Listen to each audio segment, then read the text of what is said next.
while Joe fixes my background. Okay, this is Katelyn with Social Media Meltdown. We have with us Michael and Heather from Most People Are DJs. Wait, let me wait till I get Joe back in his seat here. Mike, can you talk to me for a second? Sure. How's it going, Joe? These are, they're going to be our first, our first group interview. We're both going to do some back and forth interviewing, kind of do a little roundtable discussion for you guys. This is going to be the first one we've done today, so let's see how it goes. Make sure all our mics are working. Yes. Is my bar moving over there, Katelyn? You are perfect. Perfect. All right. What As about these guys? always. Can you see it better? It's Heather? Yes. And Heather Mike. Yes. Mike. Okay. All right, we're doing good. We're doing good. All right. Well, welcome to Social Media Meltdown here at Motor City Casino. You guys enjoying yourself? Absolutely. Yes. Actually, more so, not that I expected to have a dull time, but I've had a really good time. Yeah. I didn't know what to expect, and it felt good. Well, I don't really know what to expect. What is Most People Are DJs? Can you tell me a little bit about that? Yeah, actually, Most People Are DJs is the podcast I've been doing for 7 years. 7 years? 7 years. Yeah. From the early days. Started out with the lyric from Hold Steady that went, everyone is a critic and most people are DJs. I just thought that applied to me, and I kind of extended it to more of a philosophical thing, that DJing is more than just spinning records. It's kind of how you conduct your lifestyle in different ways and navigate through life. Most People Are DJs. So what kind of stuff do you cover in Most People Are DJs? I call it indie pop and skewed intellect. I do a lot of pop culture and a lot of, I do a lot of music interviews, actually. Oh, yeah. Lots of music and band interviews, local and national. Okay. So, local in the Detroit area, is it still just a very fertile place for music, or how do you feel about it right now? I think more so than ever now, because I think that, I don't know what happened, because it seems like everybody I talk to, and that's why I call it Most People DJs as well, everybody's either a DJ or they play an instrument. I mean, almost everybody I talk to. Okay, so it's real easy to find people. So what brings you here to the social media event hosted by Mashable here at Motor City Casino? Are you utilizing social media to make your podcast more popular, or I mean, how are you going about it? So we do two different things. My podcast is mostly found on Mevio. Mevio, okay. Yeah, Mevio used to be known as Pod Show in the early days, and actually I was one of the first people from Pod Show with Adam Curry to get on the Pod Show and then move over to Mevio. So it's on Mevio, and then I have my own site, mostpeopledjs.com. Then I do some YouTube things, and I do some Facebook things. So I just really do try and do it all. Heather here, actually, I was starting to do more video, but I always found myself, like, right now I have somebody holding my camera. Yes. my lovely girlfriend, Sarah. Our stage manager. Stage manager, Sarah.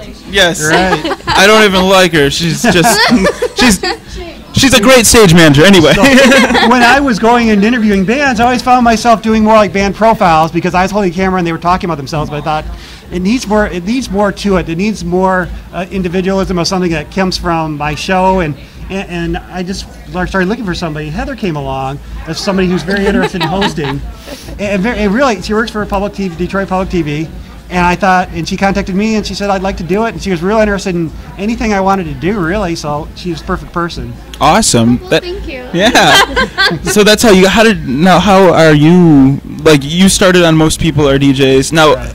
Heather comes along. Is it video content that you guys are getting into? Because I know you said it was audio at first, and now we're going into video content. Well, most people want video content. I mean, it's so much easier when you go online, and it's like even on Facebook. Number one thing people watch is videos. It's always videos, pictures, and questions. So it's just like when people, and then you can the analytics too. Right. Once you post a video, you can see how many people are viewing that video, how long they're staying on it.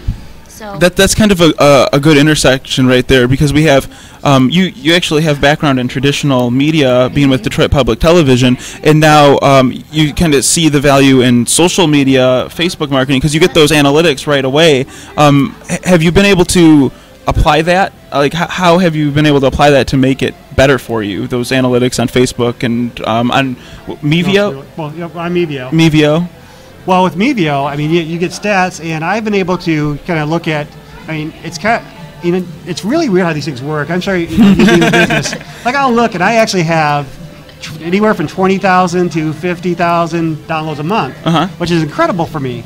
And it was a couple of years ago, and I've seen it build up from 2,000 to 3,000 the first year, 4 to 5,000, then 10,000. Now it's 20,000. A lot of it's because of video. Yep. And I've got one video that's got over 850,000 downloads. Yeah. Wow. And it just went viral. I was like, I don't know how.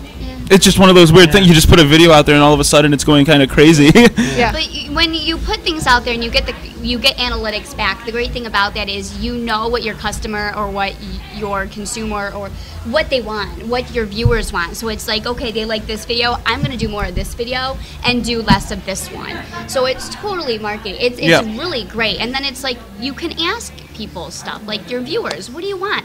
We're going to do this, and we're going to do it. We're broadcasting live right now, and you can tune in live at livestream.com/SpeedyF40, which Joe goes by SpeedyF40, and you can log on and ask questions. So Stella Fly social media, Robert Bowden Photography, he says hi. So hello, Robert. I believe you just took some pictures of us, which is great. So yeah, that's that collaborative. You can get together and you can talk to people, and then you can tailor your content to whatever these people want to know about, which is awesome. That's why we do the show this way, is for the same reason. Now, how did you guys get started with this whole concept? Well, it's a really long. We have a really long history. Yeah. I mean, Joe's history goes back farther, and mine. When did you? I started. Well, I was working in a cubicle. And I was like, you know what? I really want to listen to stuff about video games. And I was like, there's no radio stations out there, just straight video games. So I started listening to podcasts. I was like, hey, I could do that. So I started podcasting back in like 2005 or so. And, that kind of just ramped up more and more. You cover a couple conventions here and there. And I was like, Katelyn is awesome. She's getting into social media. And, it just kind of works so well. Katelyn does all the brains and I'm the looks. So that's how it works. Yeah, kind of. Something like that. I have an extensive background in communications, and I'm actually working on my master's in social media communications, and it's always been a passion of mine. I've been blogging since I was probably 12, 13 years old. I had an online book club at that time with close to 2,000 or so members.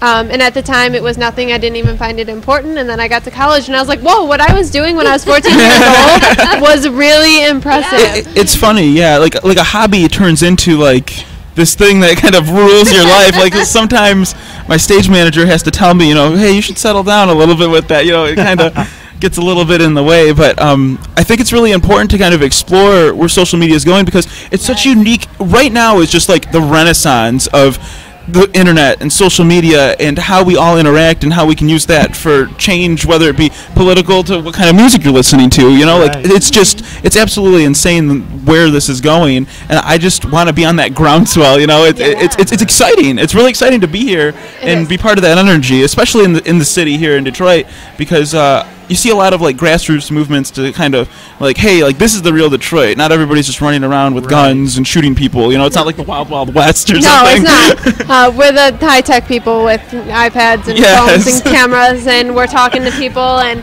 it's friendly. I mean, where else could we just met 20 minutes ago, and now you're here and we're interviewing, and Detroit's a really great place to meet people that are very tech savvy and very not what people think of Detroit. Yes, exactly. And I think that's what this event really is showing the world. So it's great that, by doing these interviews, we can share this message with people that Detroit is a great place to be, especially right now at the beginning of this movement, or towards the beginning at least of this movement.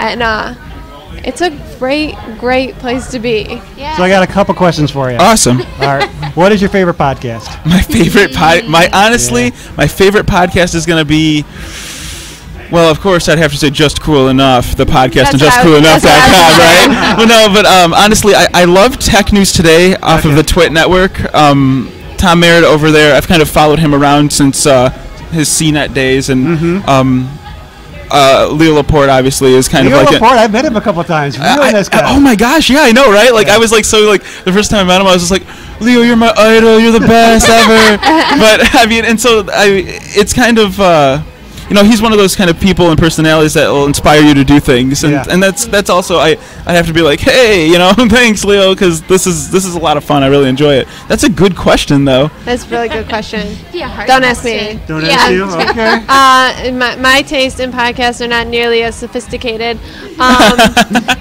I would have to say the one that I follow the most and listen to on a daily basis is Yoga Today, which is not nearly as exciting. Wow, Yoga Today. Yes. I like that. I like niche podcasts. Yeah. And people can say, oh yeah, I really like this really small niche thing, and find out so do a lot of other people. So I like that. It's cool. I do. And then we got Just Cool Enough. I guess they're pretty great. How many hours a day do you spend on your podcast? You know what? Just Cool Enough is an organic show. You find stuff during the week, and then Monday you throw it all together, Right. and it sometimes it sticks really well, and sometimes it doesn't. I've been there for their pre-show. It's very exciting. It's like I heard this week, and I found this, and then I think it always ends up being a really great show. But seeing you guys put we're really good on landing on our feet. Yeah, you are. But and you guys have really good chemistry, which is really what's important, and a lot of the same interests, which happen to be the same interests of your audience, and that makes a huge difference. So Mike, when you started podcasting, was it a one-man show, or did you have other people with you? No, it's always been a one-man show. I won't say that I like it that way, because now I have somebody who's so it's not always just a one-man show. But I do, but there is a lot that goes with that I do like. So I've always thought about. I listen to a lot of I do like a lot of shared podcasts because I like the interaction. But then it goes back to like with my show. I really like being able to kind of navigate it my way. Yeah. It's sometimes you can see that kind of overutilization of the social media where you'll listen to a show and there's no real clear like, hey, what's going on? Like, are you going to be a one-way kind of communication, or is it just so interactive that you're never covering content? Because I listen to so many like fringe podcasts. Like maybe this is the next big thing, Like you're always exploring. You want to see what's out there. So I think that's a big problem sometimes. That's actually. How do you stay above the echo chamber, the static that's out there? Because I think a lot of stuff just falls flat on its face. Whether it be due to awful tagging or you have to be current and consistent. You got to be consistent because even though people say it's a podcast, you can download whatever you want. You need to have one out weekly. Yep. Yeah. I'm on show 327, and I've been doing it 6 years. So you multiply it out. 327. Yeah. That is amazing. And I never run out of, because most people are DJs. I really do think that I've got a wide range of interests, but I think there is kind of a way that people fall into where, but I understand where he's going with that. Like, I don't do a lot of heavy metal. I don't really like heavy metal.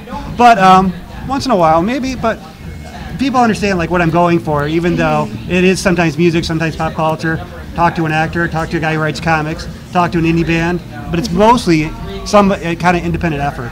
Okay. And that's what I'm trying to focus in on. Has it been a hard move to video? I mean, with your Heather, your background in video, right? Yeah. So you're fine in video. Right. What do you bring to a podcaster that just loves the audio? Are you talking? Who are you talking to? You right there. Me? See, I need video help. Okay, well, for one thing, it's visuals. So, it's a lot more exciting. You can interview people, go to new places. I like it because you can get dances or just interacting. You can also, like podcasting, you can do it two ways where people could be talking to you. Mm-hmm. So, I guess, like, I don't know, I went to broadcasting, so, I love the interaction that you get. It's visual. People love visual. They don't really. listening for cars, that's okay. But people aren't going to go on their computer and listen to. You have niche audiences, You really. Well, my thing was, I didn't really like interviewing on video. It was a little more self-conscious. I was like, I need to find somebody who's not as self-conscious and as tight as I am. Yeah. Honestly, I would kind of freeze. And I'm watching Heather, actually. Now I've been behind the camera watching Heather. I'm like, I've gotten a little bit better when she's not able to or I'm doing something. Yeah. I don't know till last minute, so I'll just throw myself into a situation. I'm much more comfortable now just by watching a little bit of Heather. And now I found people said, you're like an older Freddie. And she's kind of like iCarly. I'm a little bit older than her. But I got that. No, but it's a lot of fun. It's to do something like this and to get your name out there and just I mean, everybody wants to do something that they love. And before it was just like, oh, I could never be on television. I could never be that producer or that star, that co-host. In today's world, with our technology, anybody can. And I think that's great because really, so what? So you're not going to be the next, person on Fox 2. Who cares? But you can do what you want to do, like what you guys are doing. And I think that's great. And you know what? You can get yourself out there so much more easily. Yep.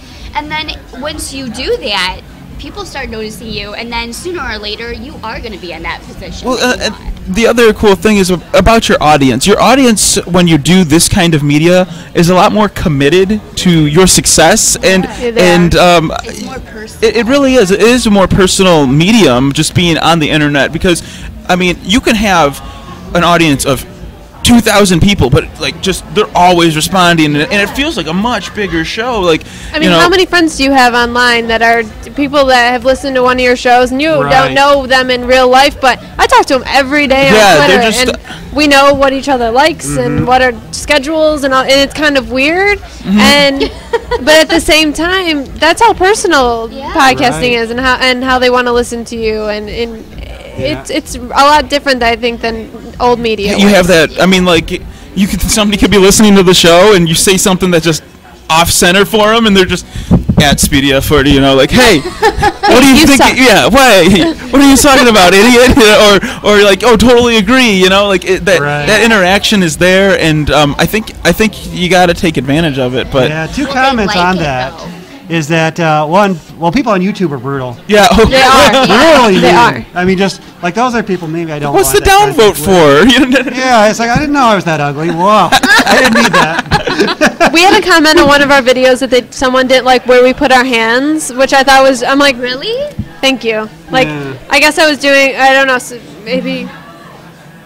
Well, where do we put our hands, Heather? I'm sorry, you were on a point. Then I was going to shift from that and say that. When you're interviewing somebody, you're not really supposed to move as much. I talk a lot with my hands, and I know a lot of people on camera do.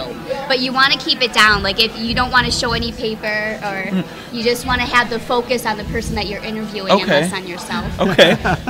We're a lot less formal here. I'm over here tweeting and talking to people. But I have gone back to that, though.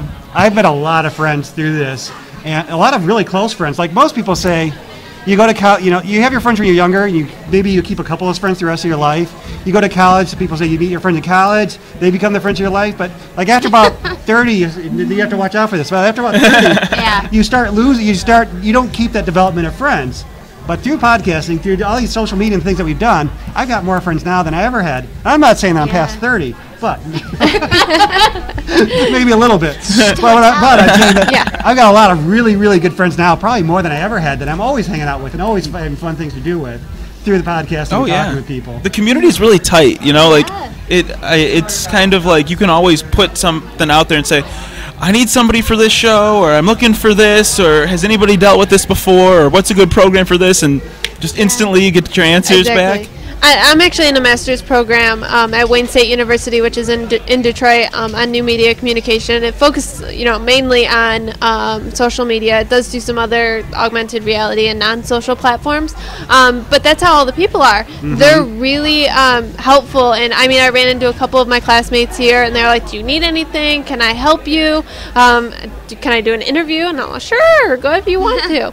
But I have them out there, retweeting stuff, and they're spreading the word and making sure things get out there, and but everyone in this industry is always very helpful. It's never a all for one or me, and everyone's, it's social sharing, I mean, at its very best. And you would think that when we're all kind of competing with each other at the same thing, that you wouldn't see that, but you really do. And I think that has to do with our specialized audiences. I keep coming back to that because there always is people out there. Always are people out there that want to find what you're putting out, whether it's a show about Hello Kitty or about cars. Yeah, wouldn't you love that? I would. Hello Kitty. It's really funny, what you can use this for. Well, let's say, who have you met through doing your show that you thought, I don't know if I'd ever meet that person right? Exactly. Have you met I met Mila Kunis at BlizzCon in 2008 or... That is awesome. Yeah, right, and I was in the press room, right? Yeah. Covering stuff, And I was just like a little bit of a fanboy. I broke the rules. No, we're allowed to break the rules. Yeah, right. We are, really. We're not real media. So Right, oh, yeah, we don't have those. We don't have But those that's rules. the thing. So like I never would have expected, and I didn't even like.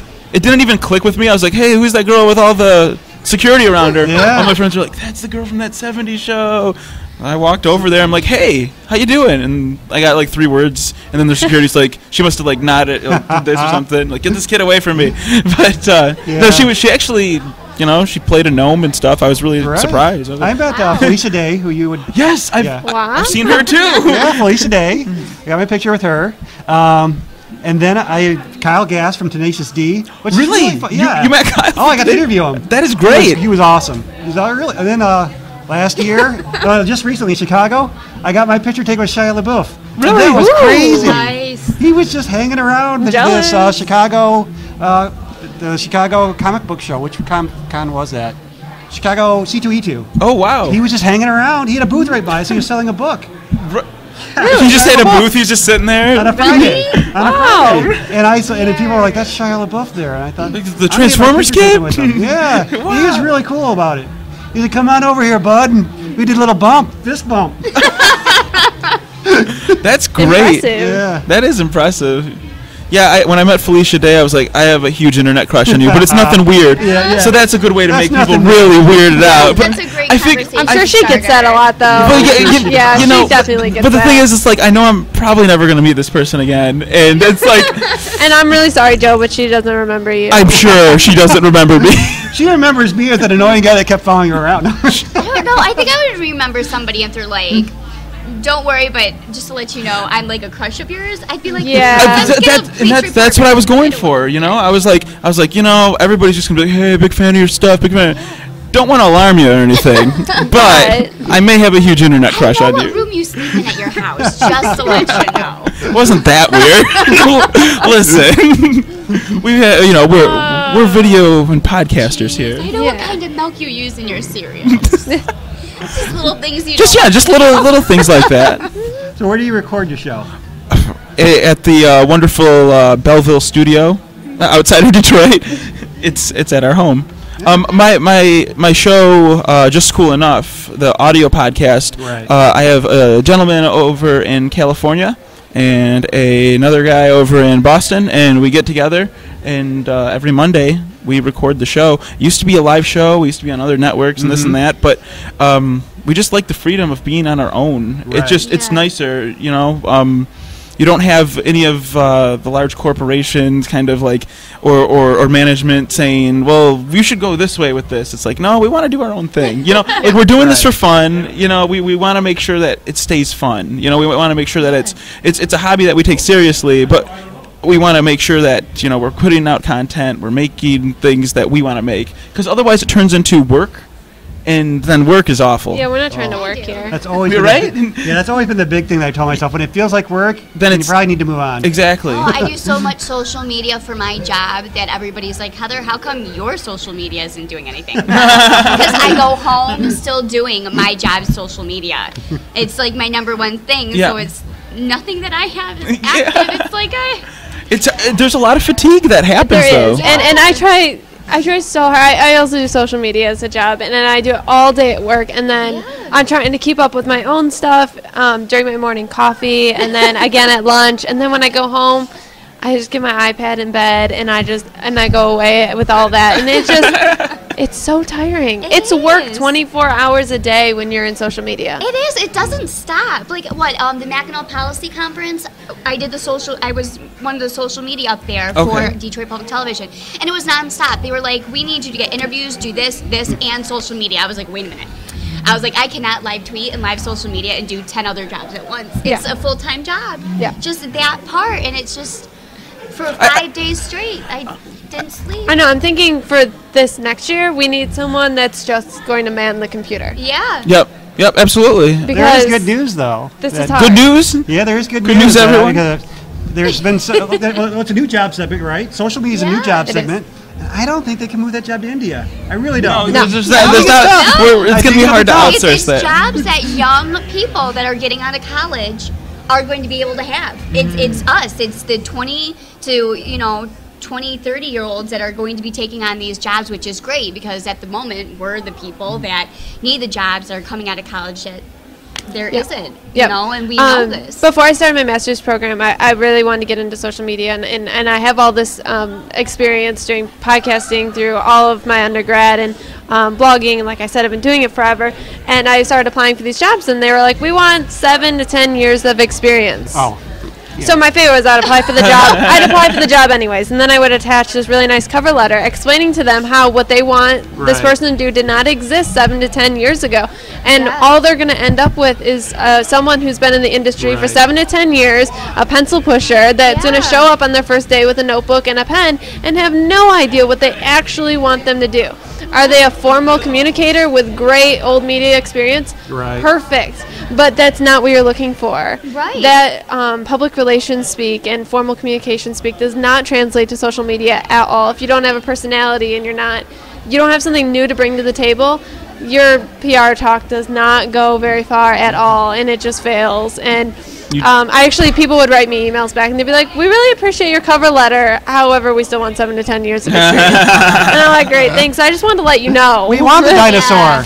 I just wanted to let you know. Well, I was going to say, we got to start wrapping it up here, if that's okay. But we have a couple other interviews coming up. Do you guys have any plugs or anything like that you want to get to, or anything you want to close up this kind of lofty conversation? We were all over the place with it. We were, but it was a great conversation. Yeah, I like it. It's mostpeopledjs.com, and I would say that if you're interested in independent music, it could be either hip-hop or it could be, I usually say something with like synths. So I really like synths. I really like kind of this new kind of indie electro. If you like that, and if you like comic books, and if you like pop culture, then check it out, because that's usually what it's around, somewhere in that realm of things. And you never know who I'm talking to. I'm always talking to somebody.